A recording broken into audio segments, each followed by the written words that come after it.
नमस्कार, न्यूज 18 बिहार झारखंड में आपका बहुत बहुत स्वागत। आपके साथ मैं हूं संतोष गंगवार। शुरुआत करेंगे एक बड़ी खबर के साथ, तो एक्सक्लूसिव खबर के साथ। पहले चरण में बिहार में चुनाव में मतदान प्रतिशत के सभी रिकॉर्ड टूट गए हैं। बिहार में पहले चरण में अब तक का सबसे अधिक 64.66% वोटर टर्नआउट रहा है। महिला मतदाताओं ने बड़ी भागीदारी निभाई है। बड़ी खबर, महत्वपूर्ण खबर और आज की सबसे दमदार खबर इस समय आपकी टेलीविजन स्क्रीन पर है। पहले चरण में बिहार में चुनाव में मतदान प्रतिशत के सभी पुराने रिकॉर्ड टूट गए हैं।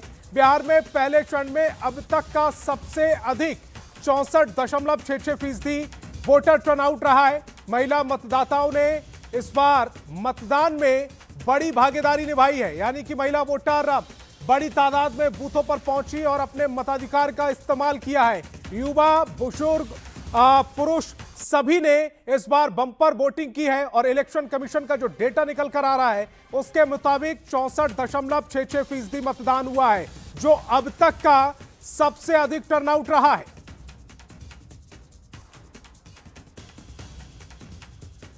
अब बिहार चुनाव 2025 बड़ा संदेश देने जा रहा है। 2 चरणों के विधानसभा चुनाव के पहले फेज में जिस तरह से बम्पर मतदान हुआ है, पहले चरण में करीब 65% रिकॉर्ड मतदान हुआ, जिसमें महिला वोटरों की बड़ी भागीदारी रही। सवाल यह भी कि बम्पर वोटिंग से किसका फायदा और किसका नुकसान।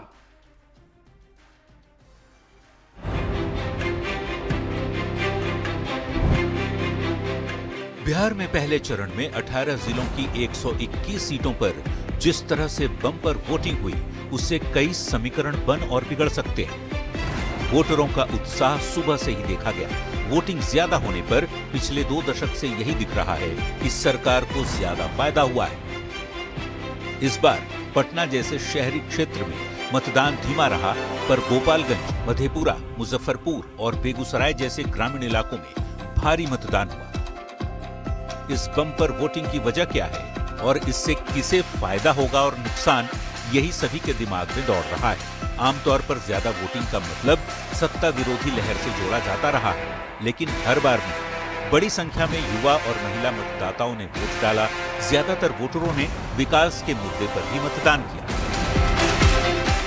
पहले फेज के बाद अब सबकी नजर दूसरे और आखिरी फेज के मतदान के दिन यानी 11 नवंबर पर टिकी होंगी, जब 122 सीटों के लिए वोटर अपने मताधिकार का प्रयोग करेंगे।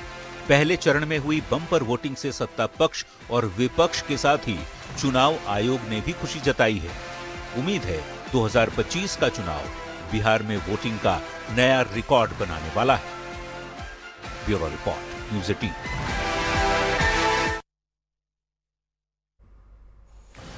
तो इस बार का बिहार विधानसभा चुनाव कई मायनों में अहम और खास है। यह चुनाव नीतीश के लिए, मोदी के लिए, तेजस्वी के लिए और साथ ही साथ बिहार की राजनीति में पिछले साल ही कदम रखने वाले पीके के लिए भी निर्णायक होने वाला है। आखिर क्यों, दिखाते एक रिपोर्ट के जरिए।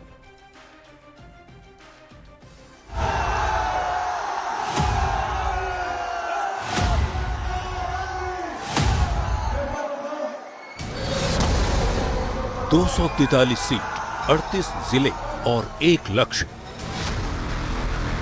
2025 में बिहार सरकार बनाने का यही लक्ष्य सत्ता पर काबिज एनडीए का भी है, विपक्ष में बैठे महागठबंधन का भी, और सदन में अपनी मौजूदगी के लिए सड़कों पर घूम रहे जनसुराज का भी। 2025 का विधानसभा चुनाव कई मायनों में खास है। इस चुनाव में सबकी साख दांव पर लगी है। इस बार का विधानसभा चुनाव नीतीश कुमार की राजनीति का निर्णायक मोड़ है। नीतीश कुमार पिछले 2 दशक से बिहार की राजनीति के केंद्र में। ये चुनाव तय करेगा कि नीतीश कुमार का राजनीतिक करियर ढलान पर है या अब भी प्रासंगिक है। ये चुनाव तेजस्वी यादव की भी अग्नि परीक्षा है। 2020 में तेजस्वी यादव ने एनडीए को कड़ी टक्कर दी। अब वे विपक्ष के सबसे बड़े नेता हैं। 2025 का चुनाव यह तय करेगा कि क्या बिहार की जनता नीतीश मोदी मॉडल से हटकर तेजस्वी मॉडल को मौका देने को तैयार है। ये चुनाव तेजस्वी के नेतृत्व और युवा राजनीति की परिपक्वता की भी परीक्षा है। बीजेपी के लिए ये चुनाव सिर्फ बिहार नहीं, राष्ट्रीय असर वाला चुनाव होगा। बिहार में बीजेपी अगर मजबूत प्रदर्शन करती है तो यह 2029 लोकसभा चुनाव के लिए एक बड़ा संकेत होगा। बिहार का नाम भी करेगा। बिहार में दलित, पिछड़ा और सवर्ण वोटों का समीकरण राष्ट्रीय राजनीति को भी प्रभावित करता है। नरेंद्र मोदी और अमित शाह के लिए यह चुनाव 2029 की रणनीति का लिटमस टेस्ट होगा। ये चुनाव कांग्रेस और महागठबंधन के अस्तित्व की लड़ाई भी है। कांग्रेस के लिए बिहार अब भी एक बड़ा राज्य है जहां उसका संगठन लगभग निष्क्रिय है। कांग्रेस ने शुरुआत में भले ही कोशिश की, पर बाद में उसे तेजस्वी को ही आगे करना पड़ा।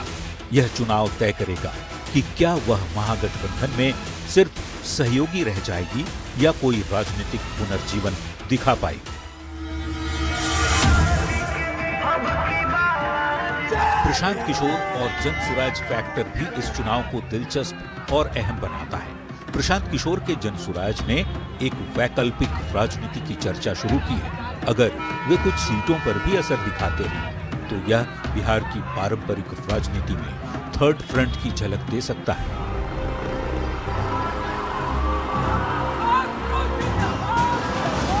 नीतीश सरकार की आरक्षण, साइकिल योजना, जीविका, महिला सशक्तिकरण जैसी नीतियों ने एक बड़ा वोट बैंक तैयार किया है, जिसका असर यह है कि पिछले 20 साल से सत्ता पर नीतीश कुमार काबिज है।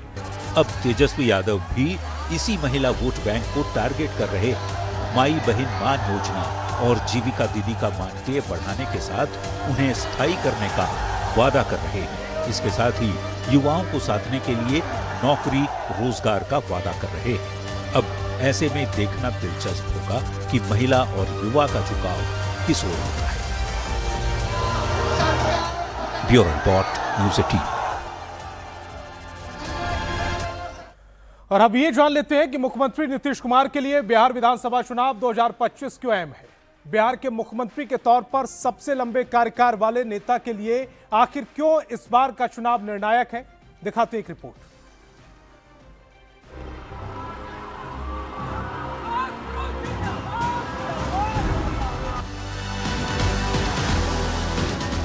जिन्होंने सत्ता में आने के बाद बिहार को सुशासन का मॉडल दिया,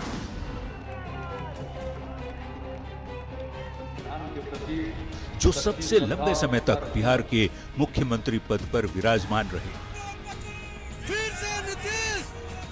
2025 का विधानसभा चुनाव उनके राजनीतिक करियर का सबसे मेक और ब्रेक मोमेंट है। यह चुनाव उनकी राजनीतिक विरासत, स्वास्थ्य, गठबंधन की स्थिरता और बिहार के भविष्य को परिभाषित करेगा। तो एक तो बिहार में विकास पुरुष और सुशासन बाबू के तौर पर उनकी छवि और मजबूत होगी। ये चुनाव तय करेगा कि नीतीश कुमार के पिछले 20 साल के कार्यकाल पर जनता को अब भी भरोसा है या नीतीश कुमार का फटीग फैक्टर उनकी लोकप्रियता पर भारी पड़ा, जिसे विपक्ष हवा दे रहा है। अगर जनता इस बार कुछ और निर्णय लेती है तो लगेगा कि शायद अब नीतीश कुमार का जो फटीग फैक्टर है, जिसके नैरेटिव बनाने की कोशिश विपक्ष ने की, उस पर मुहर लग गई। नीतीश कुमार अपने इतने लंबे कार्यकाल में एक साफ छवि कमाई है, जिस पर विरोधी भी सवाल उठाते संकोच करते हैं। वो बिहार के मिस्टर क्लीन भी कहे जाते हैं। सुशासन ने उन्हें अजेय बनाया। जो भी गठबंधन वे ज्वाइन करते हैं वही जीतता है, लेकिन 2025 में ये छवि चुनौती में है। जिस तरह से नीतीश कुमार ने संयम, मर्यादा और सुशासन दे करके बिहार को एक नई मुकाम तक पहुंचाया है, विकास के मार्ग को प्रशस्त किया है, फिर से एक बार मौका नीतीश कुमार को हमें देनी चाहिए ताकि इसकी गति को और धार मिल सके। साफ छवि और सुशासन के साथ उनके नाम के साथ एक और शब्द जुड़ा, पलटू का। जहां से हम लोगों का शुरू हुआ वही रहेगा, कभी बाएं दाएं इधर नहीं होगा। और 2020 से 2025 के कार्यकाल की बात करें तो 5 साल में उन्होंने 2 बार गठबंधन बदले। ये चुनाव तय करेगा कि बिहार की जनता नीतीश के पलटने वाले पॉलिटिकल स्ट्रेटेजी से नाराज है या उसका उनकी छवि पर कोई असर नहीं है। यदि वे राजनीति की अपनी अंतिम पारी में जीत हासिल करते हैं और 10वीं बार मुख्यमंत्री बनते हैं और एनडीए के साथ मजबूती से खड़े भी रहते हैं, तो एक तो बिहार में विकास पुरुष और सुशासन बाबू के तौर पर उनकी छवि और मजबूत होगी। उन पर पलटू राम होने का जो दाग है वो भी धुल जाएगा। जाति की राजनीति के लिए बदनाम बिहार में नीतीश कुमार ने सोशल इंजीनियरिंग का फॉर्मूला अपनाया। ईबीसी, ओबीसी और महिलाओं में अपनी पैठ बनाई, जो बाकी दलों के लिए तोड़ना अब तक मुश्किल रहा है। पर इस बार उनके विरोधी भी इसी फॉर्मूले पर काम कर रहे हैं। इस बार यदि वे चुनाव हार जाते हैं तो उनका राजनीतिक पतन निश्चित है। फिर जेडीयू और उनके पुत्र निशांत के भविष्य के लिए भी बड़ा संकट खड़ा हो जाएगा। कुल मिलाकर देखा जाए तो 2025 का चुनाव नीतीश कुमार के करियर का टर्निंग पॉइंट है। अगर जीते तो एक और रिकॉर्ड बनाएंगे, हारे तो अपरिहार्य होने का रिकॉर्ड भी टूट जाएगा। Bureau report, news 18।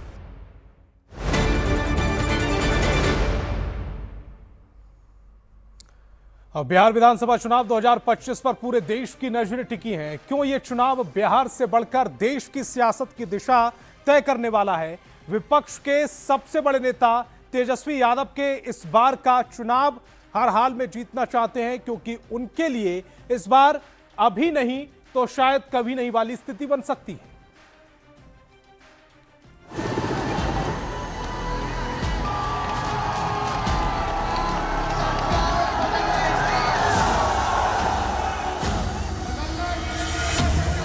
बिहार के नेता प्रतिपक्ष तेजस्वी यादव बस एक बार मुख्यमंत्री बनने का मौका मांग रहे हैं। तेजस्वी के एक मौका मिली कि ना मिली। इस एक मौके के लिए वो पिछले एक साल से जनता से बार बार आग्रह कर रहे हैं। बस एक मौका तेजस्वी को दीजिए और वो 20 महीने में वो सब कर देंगे जो पिछले 20 साल में नहीं हुआ। तेजस्वी की इस अपील में दर्द है, बेताबी है 5 लाख सरकारी नौकरी हमने दिया और उम्मीद भी है, क्योंकि तेजस्वी ये जानते हैं कि बिहार में सरकार बनाने के लिए उनके पास इससे बेहतर समय आने वाला नहीं है।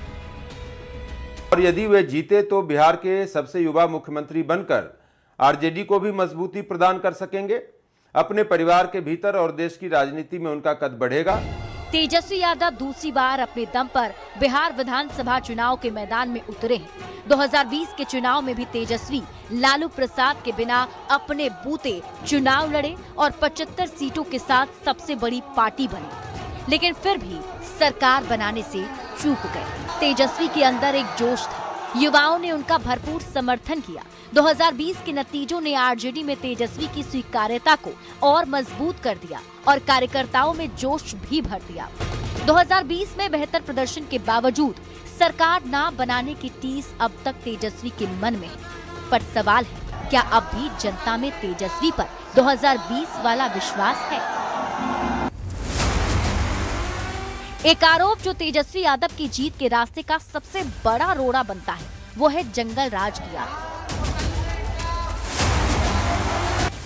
विरोधी तेजस्वी पर जंगल राज का युवराज होने का आरोप लगाते हैं। तेजस्वी इस टैग से पीछा छुड़ाने की पूरी कोशिश कर रहे हैं। अपने कैंपेन से लालू प्रसाद को दूर करके युवाओं के लिए नौकरी रोजगार की बात करके। पर क्या जनता इस नए नैरेटिव को स्वीकार करेगी? हाँ, उनके ऊपर एक बैगेज तो है अपने पिता और अपने माता के उस कालखंड का, जिसको लेकर के हमेशा सत्ता पक्ष हमलावर होती है। तो अगर तेजस्वी इस चुनाव में परफॉर्म कर लेते हैं, अपने को साबित कर लेते हैं, तो इनकी उड़ान फिर बहुत आगे निकल जाएगी।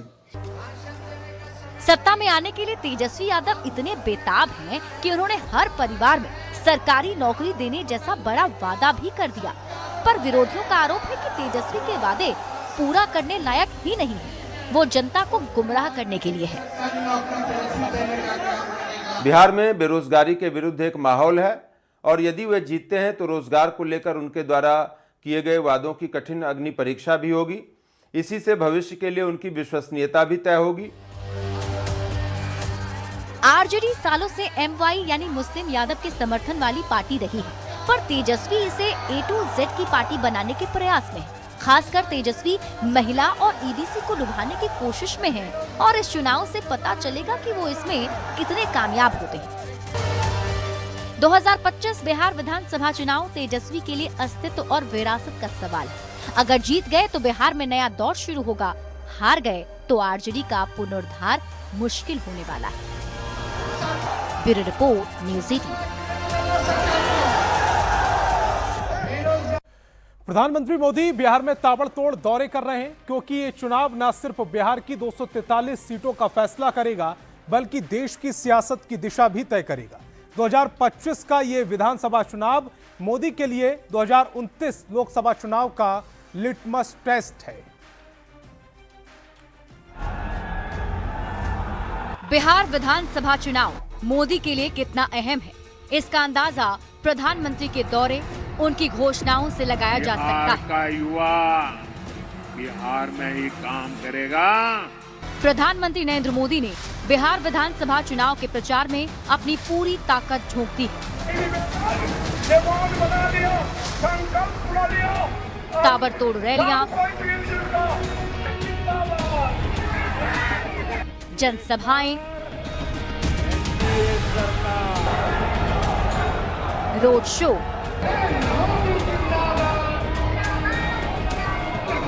मोदी के साथ उनके सबसे करीबी सहयोगी अमित शाह भी बिहार में मिशन मोड पर काम कर रहे हैं। क्या ये सिर्फ राज्य की 243 विधानसभा की सीटों पर जीत की कोशिश है? नहीं, ये तैयारी है 4 साल बाद होने वाले 2029 के लोकसभा चुनाव की। मोदी की स्वीकार्यता या अस्वीकार्यता तो पता चलेगा जब 14 नवंबर को परिणाम आएंगे, लेकिन हाँ, 2029 की पटकथा तो लिख दी जाएगी, जहां से बिहार को 40 लोकसभा की सीटें मिलेंगी। अगर बीजेपी ने बिहार विधानसभा चुनाव में बेहतर प्रदर्शन किया तो ये 2029 लोकसभा चुनाव के लिए एक शुभ संकेत होगा, और अगर बीजेपी बिहार जीतने में नाकामयाब रही तो ये संगठन के लिए परेशानी का सबब होगा। यदि इस चुनाव में एनडीए की हार हो जाती है तो बिहार में उनके नेतृत्व और भाजपा की रणनीति पर सवाल उठेंगे ही, केंद्र में भी उनकी सरकार की स्थिरता प्रभावित हो सकती है। पीएम मोदी जब जब बिहार आए, उनकी रैलियों में खचाखच भीड़ उमड़ी। पर सवाल ये कि क्या ये भीड़ वोट में बदलेगी? क्या एनडीए का 2025 में 225 का नारा सच हो पाएगा? बिहार उन चुनिंदा राज्यों में से एक है जहां की नब्ज पकड़ना बीजेपी के लिए टेढ़ी खीर बना हुआ है।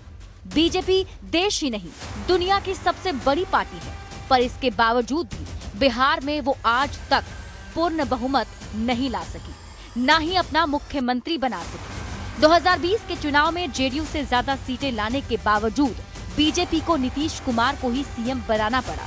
एनडीए की जीत होती है तो प्रधानमंत्री मोदी के लिए बिहार के दुरूह माने जाने वाले मैदान में ये लगातार दूसरी विजय पताका होगी। इससे न केवल उनकी केंद्र सरकार को अधिक स्थिरता मिलेगी और 2029 के लोकसभा चुनाव के लिए बिहार में एक मजबूत जमीन तैयार करने का अवसर। तो चुनाव की चाल तो समझिए, मैं फिलहाल इतना ही। आप देखते रहिए न्यूज़ 18 बिहार झारखंड।